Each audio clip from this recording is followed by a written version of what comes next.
Here's how I broke a game design rule with my game. But first, let me explain. Sometimes when you're playing a platformer, you'll see yourself jump even though you're in the air. This is called Roadrunner time. It's a leniency feature that lets you jump even after you walk off a platform. It's named after the Roadrunner cartoons and how the characters would float after they walk off a ledge. But how Roadrunner time works in video games is that a timer is set for a few frames after a player walks off of a platform. And while that timer is active, you can jump. Oh, and by the way, frames are how games measure time, with 1 second being made up of 60 frames. So for example, in Celeste, the game has 5 frames of Roadrunner time, which means after you walk off a ledge, you can still jump for 1/12 of a second. Now I know this mechanic sounds weird at first, but don't worry, let me explain how it works. Also, don't mind the bad art, I haven't practiced drawing in years, so I'm washed up. If the player is moving and wants to jump at the edge of a platform, they'll end up pressing the jump button between here and here. This space represents the player's intention, but for half this space, it's off the platform. So if the player ends up pressing jump here, they'll fall off like a big dumb idiot. We want the game to feel smooth, so we try to match what the player expects to what happens in game. And we can do this by extending the window where they can jump. We can't extend the platform itself, because then the player will just move where they intend to jump. Maybe you could make the platform wider, but with the edges invisible, but then you can like touch the invisible parts and stand on it, and that'd be weird. So here comes Roadrunner time. It's used to align what happens in-game to what the player expects. This makes the game feel fair and smooth, so it's an unwritten rule that almost every platformer has it.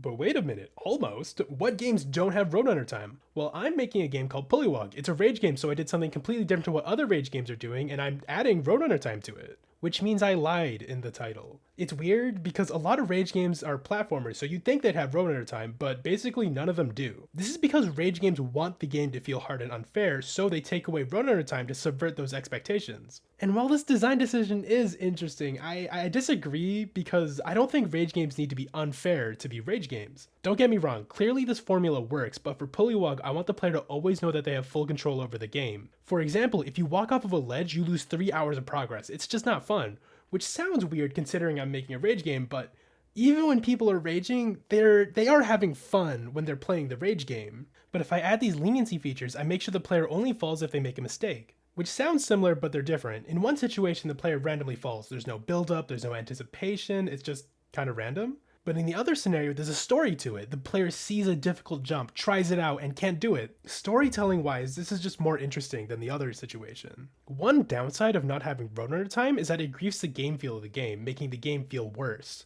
The newer rage games are okay with this, but if you look at the speedrunning scene for these games, it's clear that the bad game feel has a cost. Especially if you compare it to older rage games that manage to feel good despite not having these leniency features like Roadrunner time. These older rage games, by forcing the player to replay sections over and over again, basically teach the player to speedrun the game by the time they beat it. So for Pullywog, I want to double down on the game feel and make the best feeling rage game. Also, personally, I think people rage harder when they know it's 100% their fault. Like, it just hits different. To give another example in Pullywog, the game has edge correction, so if the very corner of your hitbox bumps into the edge of the platform, it nudges you out of the way. But only the corner, so you can still bump into things if you hit it head on, but you won't lose all your speed if just 1 pixel is hitting the wall. This is like before, it's about making the game more lenient for better game feel, and doing so by aligning what happens to the player to what the player expects. Oh, and also, for you psychopaths that are worried that it might make the game too easy, if the leniency makes the jump too easy, I can just make the platform smaller. Oh, and also again, for speedrunners, in the first area, you need a corner boost off this wall to gain speed, and it saves like a frame. So sometimes when you're lucky, you can gain extra depth from adding leniency mechanics. But only sometimes. Other times it makes you add variables called slope, minimum, corner, correct value.